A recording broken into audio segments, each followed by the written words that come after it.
1942 a love story Bharat के स्वतंत्रता संग्राम के दौरान भारत छोड़ो आंदोलन के संदर्भ में स्थापित एक काल्पनिक प्रेम कहानी थी। जैकी श्रॉफ, अनिल कपूर, मनीषा कोइराला और अनुपम खेर स्टारर ये फिल्म हिंदी सिनेमा की कालजयी फिल्मों में मानी जाती है और इसे ये दर्जा दिलाने में इसके अद्भुत दृश्य संयोजन, अभिनय, संगीत, सिनेमाटोग्राफी, साउंड, कला निर्देशन, संपादन और गानों की अनोखी कोरियोग्राफी का भी हाथ रहा।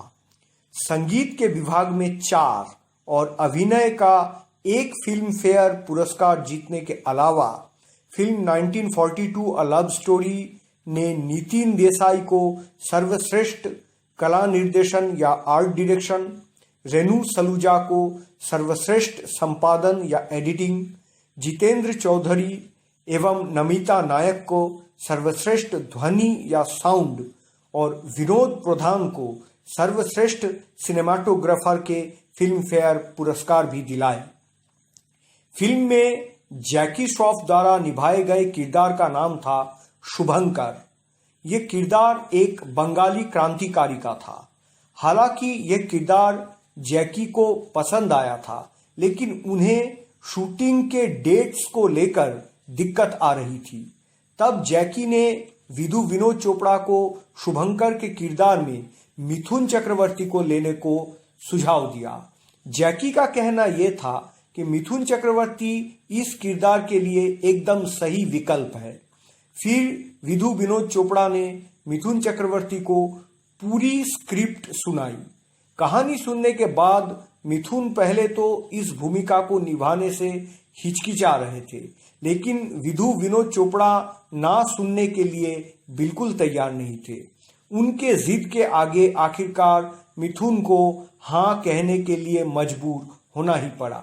लेकिन बाद में फिल्म के डिस्ट्रीब्यूटर विधु विनोद चोपड़ा को समझाया कि अगर फिल्म में जैकी श्रॉफ है तो ये फिल्म अनिल कपूर जैकी श्रॉफ की जोड़ी के फिल्म के हिसाब से बाजार में आएगी, तब फिल्म का अच्छा खासा कारोबार होगा, जो मिथुन चक्रवर्ती के रहने से शायद नहीं होगा। डिस्ट्रीब्यूटर के कहने पर विधु विनोद चोपड़ा ने मिथुन चक्रवर्ती को इस फिल्म से हटा देते हैं और जैकी श्रॉफ की डेट का इंतजार करते हैं। लेकिन मजेदार बात तो यह है कि पूरे फिल्म में अनिल कपूर और जैकी श्रॉफ के बीच कोई भी डायलॉग एक्सचेंजिंग का सीन या दृश्य नहीं था। आमिर खान को शुरू में इस फिल्म का नायक के रूप में सोचा गया था। आमिर खान एक्टिंग के लिए राजी भी हो गए, लेकिन शूटिंग शेड्यूल्स और डेट्स को लेके प्रॉब्लम के कारण उन्हें अपने आप को इस प्रोजेक्ट से हटाने के लिए मजबूर होना पड़ा। माधुरी दीक्षित को इस फिल्म की हीरोइन राजेश्वरी पाठक उर्फ रज्जो के रोल पे लिया गया था। इस फिल्म के गीतकार जावेद अख्तर थे। फिल्म का सबसे हिट गाना एक लड़की को देखा तो ऐसा लगा, इस गाने को जावेद अख्तर साहब ने माधुरी दीक्षित की खूबसूरती को जहन में रखते हुए ही लिखा था। इस फिल्म की हीरोइन बनने के लिए मनीषा कोइराला ने भी ऑडिशन दिया था, लेकिन पहले ऑडिशन में उनके नाम विचार नहीं किया गया क्योंकि फिल्म मेकर्स की पहली पसंद माधुरी दीक्षित थी। लेकिन माधुरी दीक्षित को शूटिंग शेड्यूल और डेट की समस्या के कारण प्रोजेक्ट से आखिरकार हटा दिया गया। मनीषा कोइराला को फिर दूसरी बार ऑडिशन के लिए कॉल किया गया और मनीषा को रज्जो की भूमिका निभाने के लिए सिलेक्ट कर लिया गया। अश्विनी भाभी ने भी इस फिल्म की हीरोइन बनने के लिए ऑडिशन दिया था, लेकिन वो पास नहीं हो पाई। बाद में अश्विनी भाभी ने एक इंटरव्यू में कहा कि उनके ऑडिशन में असफलता का असली कारण यह था कि फिल्म के हीरो अनिल कपूर उन्हें इस फिल्म में नहीं चाहते थे। इस फिल्म में विधु विनोद चोपड़ा ने मनीषा कोइराला के लिए एक रोल अलॉट किए थे। यह किरदार माधुरी दीक्षित की छोटी बहन का था, लेकिन माधुरी के फिल्म छोड़ने के बाद मनीषा कोइराला को फिल्म के मुख्य भूमिका में शिफ्ट कर दिया गया और छोटी बहन के किरदार को स्क्रिप्ट से ही हटा दिया गया। विधु विनोद चोपड़ा पहले चाहते थे कि रघुवीर जाधव द्वारा निभाया गया मुन्ना के किरदार शाहरुख खान निभाए। शुरुआत में चोपड़ा साहब ने शाहरुख खान से बातचीत भी की, लेकिन जब तक फिल्म की शूटिंग शुरू हुई, शाहरुख खान ने तय कर लिया था कि वो लीड रोल या मुख्य भूमिका के अलावा कोई भी कैरेक्टर रोल या किरदार नहीं निभाएंगे। एक लड़की को देखा तो ऐसा लगा कुमार शानू ने इस गाने के लिए फिल्म फेयर अवार्ड जीते थे। गाने के रिकॉर्डिंग के बारे में एक दिलचस्प कहानी है। जिस दिन गाना रिकॉर्डिंग होना था, कुमार शानू बिना दाढ़ी बनाए या शेव किए स्टूडियो में पहुंच गए। विधु विनोद चोपड़ा को लगा कि इस गाने को बिना शेव की हालत में अगर रिकॉर्ड किया जाता है तो इस गाने का रोमांटिसिज्म और मिजाज में वो बात नहीं रहेगा। तो उन्होंने कुमार शानू को शेव करके आने के लिए कहा। कुमार शानू उसके अगले दिन क्लीन शेव होकर आए और गाना रिकॉर्ड कर लिए। इस फिल्म को लेकर कुमार शानू को लगातार 5 साल Filmfare best male singer अवार्डों से नवाजा गया था। 1942 ए लव स्टोरी ने 9 कैटेगरी में फिल्म फेयर अवार्ड जीता था। 1942 ए लव स्टोरी को बनाने में विधु विनोद चोपड़ा को 4 साल लगे। डॉल्बी स्टूडियो साउंड पर साउंड ट्रैक रखने वाली ये भारत की पहली फिल्म थी। विधु विनोद चोपड़ा खुद लंदन गए और फिल्म के प्रीमियर शो के लिए डॉल्बी स्टूडियो साउंड खरीद के लाए। फिल्म के शूटिंग खत्म हो जाने के बाद विधु विनोद चोपड़ा ने बॉम्बे के मेट्रो सिनेमा हॉल में इस फिल्म की प्रीमियर की मेजबानी किए।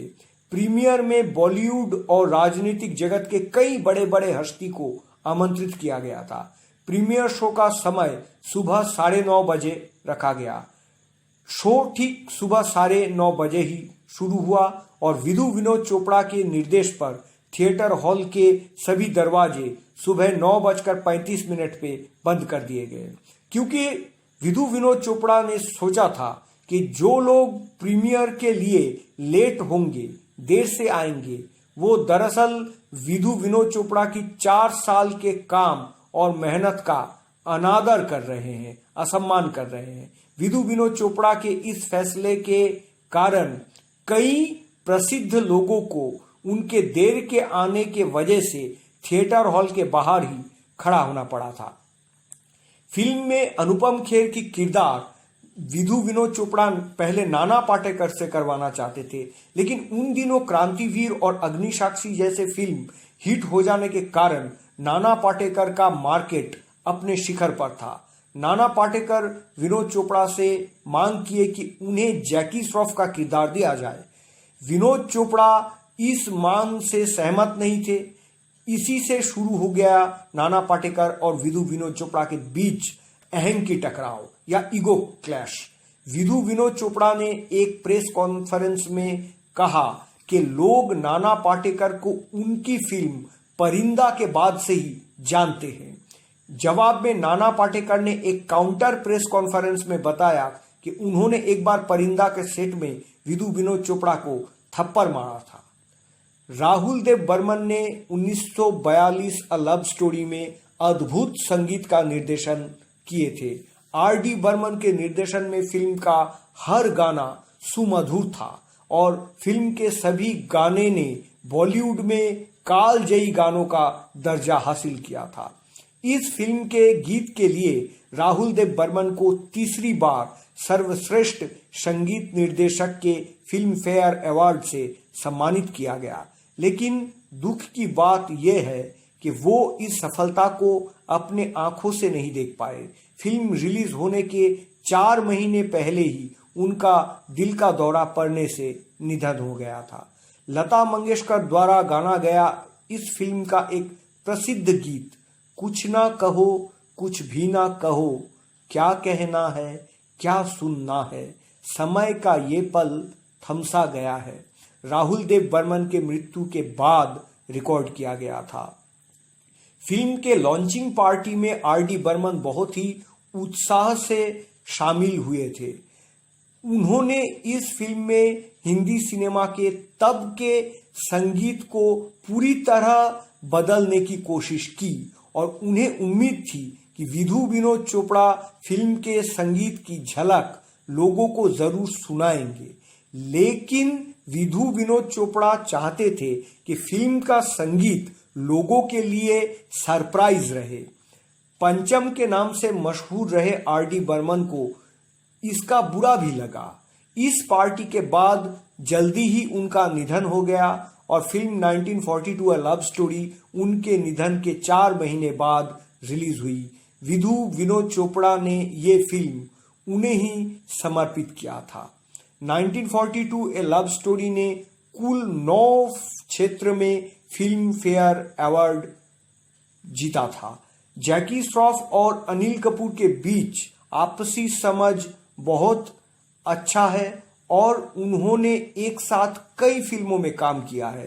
परिंदा, रूप की रानी, चोरों का राजा और 1942 और लव स्टोरी जैसी फिल्मों में जैकी श्रॉफ को strong author backing character role मिला। लेकिन जैकी के विपरीत कोई हीरोइन नहीं थी। फिल्म के लीड रोल में तो अनिल कपूर थे, लेकिन जैकी अनिल जोड़ी की शुरुआती फिल्मों में जैसे अंदर पहाड़, युद्ध या कर्मा जैसी फिल्मों में जैकी श्रॉफ मुख्य भूमिका में थे और उन दिनों जिस नायिका की अधिक स्टार वैल्यू थी उसे ही जैकी के ऑपोजिट में कास्ट किया गया था। 1942 ए लव स्टोरी का म्यूजिक आर.डी. बर्मन ने दिए थे, लेकिन बहुत हैरानी की बात यह है कि इस फिल्म में आशा भोसले जी के एक भी गीत नहीं था।